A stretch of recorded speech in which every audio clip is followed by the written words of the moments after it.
आज हम सॉल्व करते हैं सीबीएसई बोर्ड का 12th का बायोलॉजी का पेपर का सेक्शन ए। सेक्शन ए इसमें क्या होता है, मल्टीपल चॉइसेस होते हैं।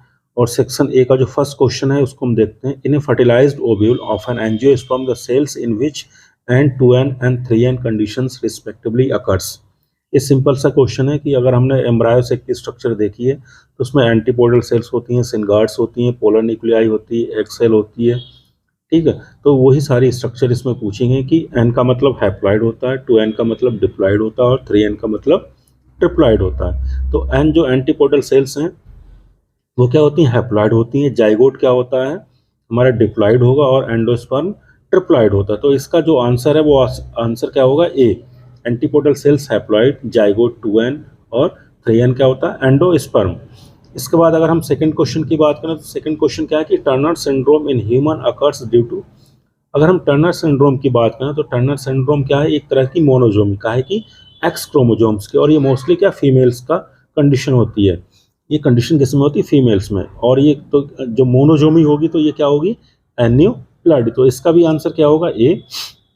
इसके बाद अगर हम थर्ड क्वेश्चन की बात करें तो थर्ड क्वेश्चन में क्या है कि which of the options has correct identification of PQR in the illustrated of the central dogma given below. तो central dogma of molecular biology का होता है कि जब हम DNA से DNA को सिंथेसाइज करते हैं तो उस प्रोसेस को बोलते हैं हम DNA रेप्लिकेशन। ठीक है, DNA से जब हम mRNA को फॉर्मेशन करते हैं जो कि इसमें P को डिनोट करता है, उसको क्या बोलते हैं हम, ट्रांसक्रिप्शन।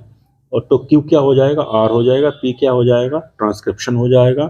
और जब ट्रांसक्रिप्शन हो जाता है तो इसी mRNA से किसका फॉर्मेशन होता है या बायोसिंथेसिस होता है, हमारी प्रोटीन्स का। और इस प्रोसेस को क्या बोलते हैं हम, ट्रांसलेशन। तो इसका जो ऑप्शन होगा वो ऑप्शन डी होगा कि P को क्या बोलेंगे, ट्रांसक्रिप्शन बोलेंगे, Q को mRNA बोलेंगे और R को ट्रांसलेशन बोलेंगे। इसके बाद क्या है कि जो हमारा फोर्थ क्वेश्चन है इसमें क्या है, जो एम्ब्रायो सेक है उसकी स्ट्रक्चर या फिर जो transport section of young anther की है उसके हमें पार्ट के नाम बताने। तो इसको क्वेश्चन को देखते हैं कि study of the following diagram the transport section of young anther of an angiosperm. जो एंजियोस्पर्म प्लांट्स होते हैं, एंजियोस्पर्म का मतलब वेल डेवलप्ड जो प्लांट्स होते हैं उसके बारे में, उसका जो यंग एंथर है उसकी ट्रांसपोर्ट सेक्शन है।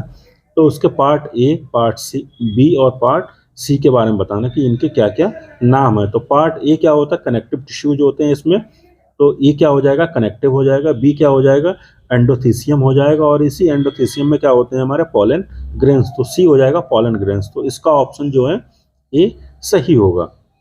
इसके बाद अगर हम बात करें फिफ्थ क्वेश्चन की, तो फिफ्थ क्वेश्चन भी इसी तरह का है कि select the option that gives the correct identification of ovum.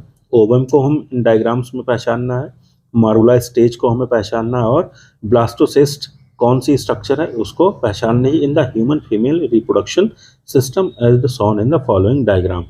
तो इसकी अगर हम बात करें फिफ्थ क्वेश्चन की, तो इसमें क्या है कि ओवम, मारुला और ब्लास्टोसिस्ट को हमें आइडेंटिफाई करना। तो ओवम क्या स्ट्रक्चर हो जाएगी, ए वाली, मारुला ई वाली, और इसके बाद ब्लास्टोसिस्ट क्या हो जाएगी, जी स्ट्रक्चर हो जाएगी। इसके बाद अगर हम क्वेश्चन नंबर 6 की बात करें तो इसमें क्या है कि कुछ कॉन्ट्रासेप्टिक मेथड्स दिए हैं और उनके मोड ऑफ एक्शन क्या है, वो कौन सा काम के लिए जाने जाते हैं। तो हमें इसको देखना है कि पिल का काम क्या होता है कि इनहिबिट्स द ओवुलेशन। तो हमारा ओवुलेशन या एक सेल्स का फॉर्मेशन होता है, ओव्यूल का फॉर्मेशन होता है, वो इनहिबिट हो जाता है और वो रुक जाता है किसके द्वारा, पिल्स के द्वारा।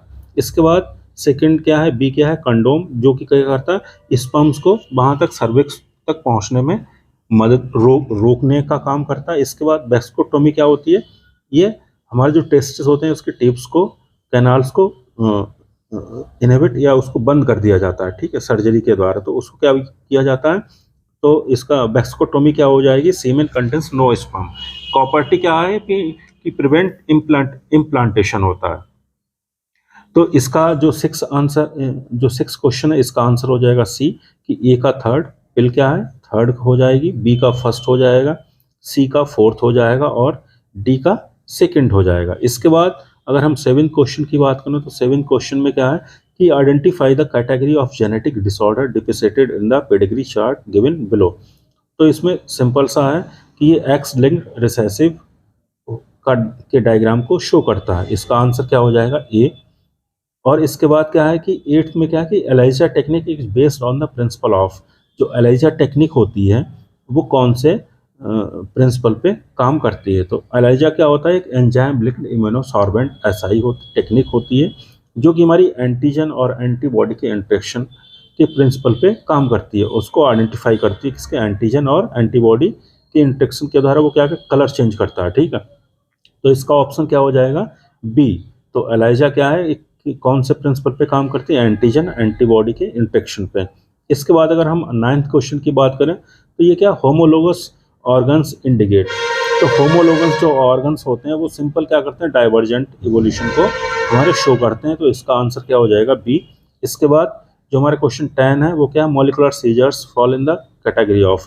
तो जो मॉलिकुलर सीजर्स होती हैं वो क्या होती है, रेस्ट्रक्शन एंजाइम्स होते हैं, चाहे वो एंडोन्यूक्लियोज हो चाहे एक्सोन्यूक्लियोज हैं या किसी और तरह के एंजाइम्स हो जो कि हमारे किसी DNA को कट करने या उसको डाइजेस्ट करने का काम करते हैं। तो इसमें क्या, इसका आंसर होगा डी। ठीक है, रेस्ट्रक्शन एंजाइम्स में दोनों आ जाते हैं। तो इसके बाद अगर हम 11th क्वेश्चन की बात करें तो which of the chromosome in a human possesses the least number of genes. Human का क्रोमोजोम होता है उसमें सबसे कम नंबर ऑफ जीन्स किस क्रोमोजोम में होते हैं, तो वो होता है बाई क्रोमोजोम। लगभग इसमें 344 क्रोमोजोम्स ही पाए जाते हैं, बाकी सभी में बहुत ज़्यादा होते हैं।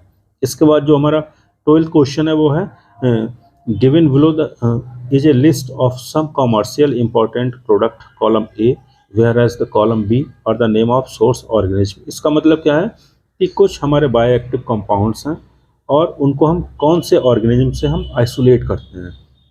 ठीक है, तो या उनका सोर्स क्या है ये इसमें पूछा गया। तो इसका क्या होगा, इसको हम देख लेते हैं कि साइक्लोस्पोरिन ए, ये क्या होता है, जो साइक्लोस्पोरिन होता है ये हमारा आइसोलेट किया जाता है ट्राइकोडर्मा से। ठीक है, ट्राइकोडर्मा से। इसके बाद बी क्या है, स्टेनिन्स क्या है, ये मोनाकस से इसको आइसोलेट किया जाता है, स्ट्रेप्टोकाइनेज स्ट्रेप्टोकोकस से आइसोलेट किया जाता है, और पेनिसिलिन क्या होता है, पेनिसिलियम से इसको आइसोलेट किया जाएगा। तो इसका आंसर क्या हो जाएगा, हमारा ए का क्या है, सेकंड का मतलब ट्राइकोडर्मा।